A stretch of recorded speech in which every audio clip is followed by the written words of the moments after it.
नमस्कार दोस्तों। आज की कहानी है उलझन। पीयूष, पीयूष बेटा आ जाओ, नाश्ता लग गया है।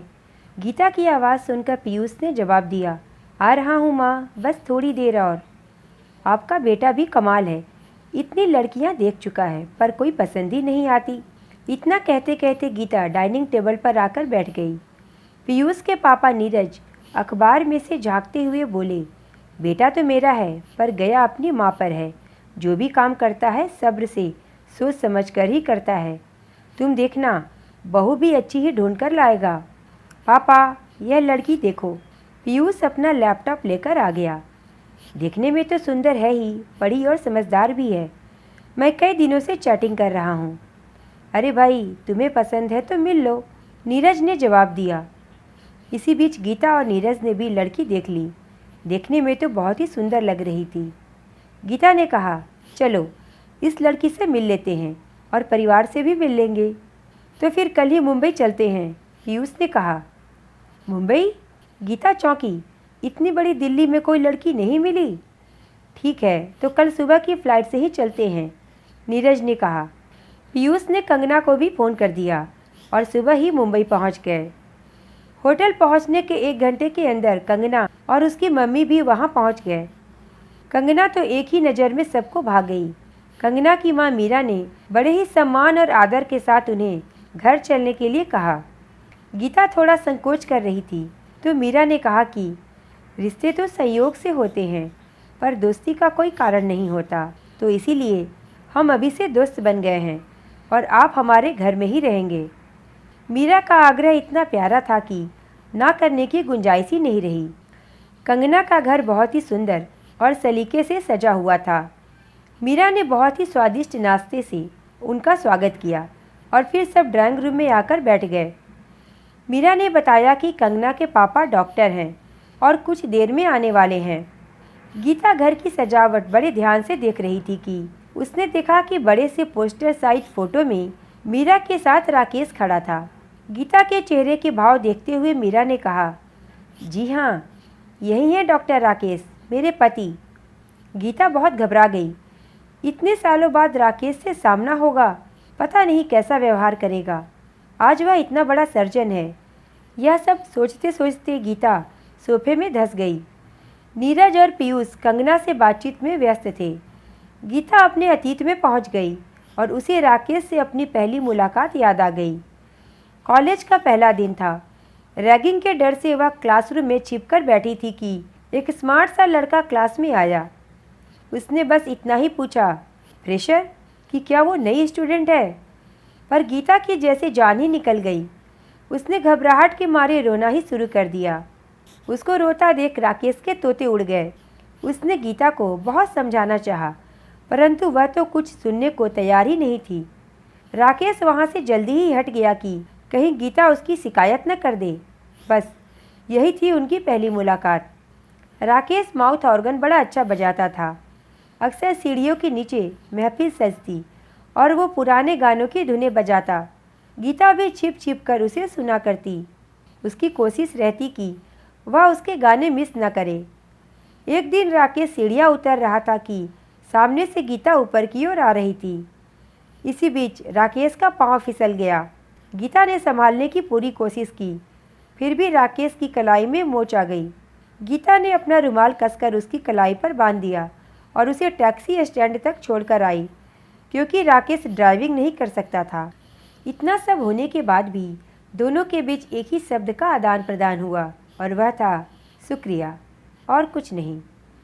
अगले दिन सुबह गीता कॉलेज में प्रवेश कर ही रही थी कि एक सुरीली सी आवाज़ सुनाई दी, माफ़ कीजिएगा, क्या आप मेरे साथ कॉफ़ी पीना पसंद करेंगी? इससे पहले कि गीता कुछ समझ पाती, राकेश ने कहा, मैं 1 बजे कैंटीन में आपका इंतज़ार करूंगा। और गीता का जवाब सुने बिना ही वह चला गया। गीता 1 बजे कैंटीन गई। दोनों में औपचारिक बातें होती रहीं। राकेश ने उसका शुक्रिया अदा किया और कल फिर मिलने के वादे के साथ दोनों अपनी अपनी क्लास में चले गए।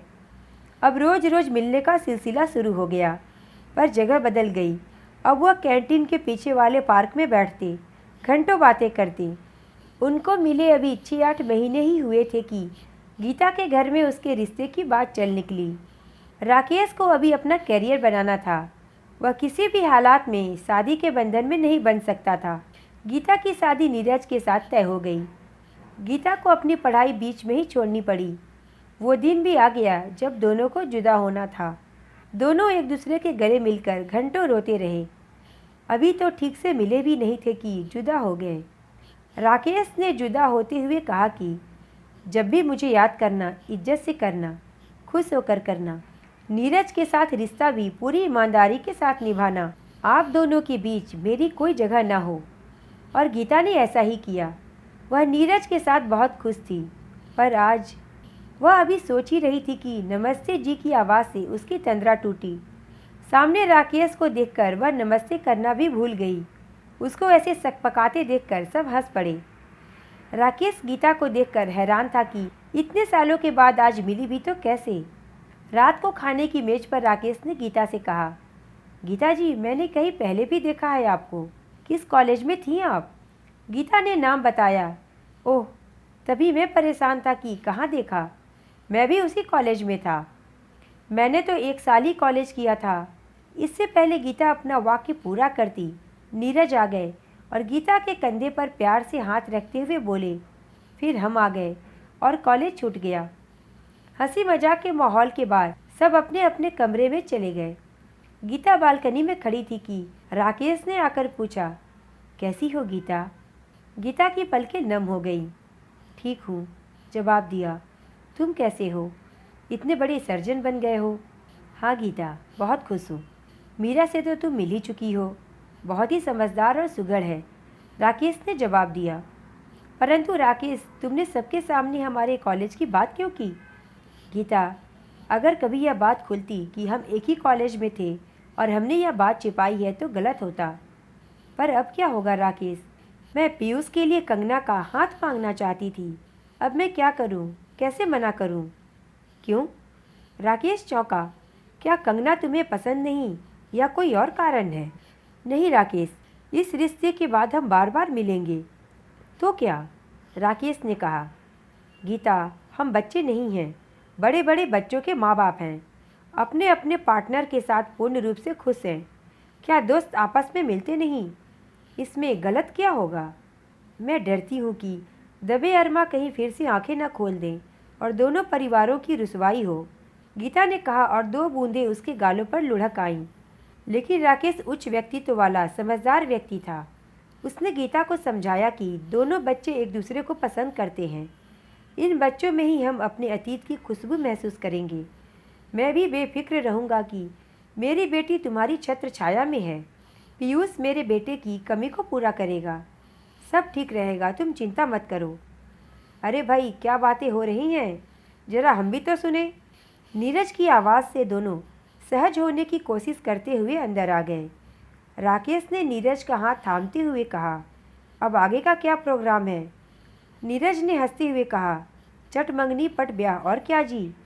सब सोने चले गए, लेकिन गीता की आंखों में नींद नहीं थी। वह अभी भी इसी उलझन में थी कि क्या वह ठीक कर रही है। कैसी लगी आपको यह कहानी? मुझे कमेंट करके ज़रूर बताएं और अगर पसंद आई हो तो प्लीज़ इसे लाइक और शेयर करें और मेरे चैनल को सब्सक्राइब करें। धन्यवाद।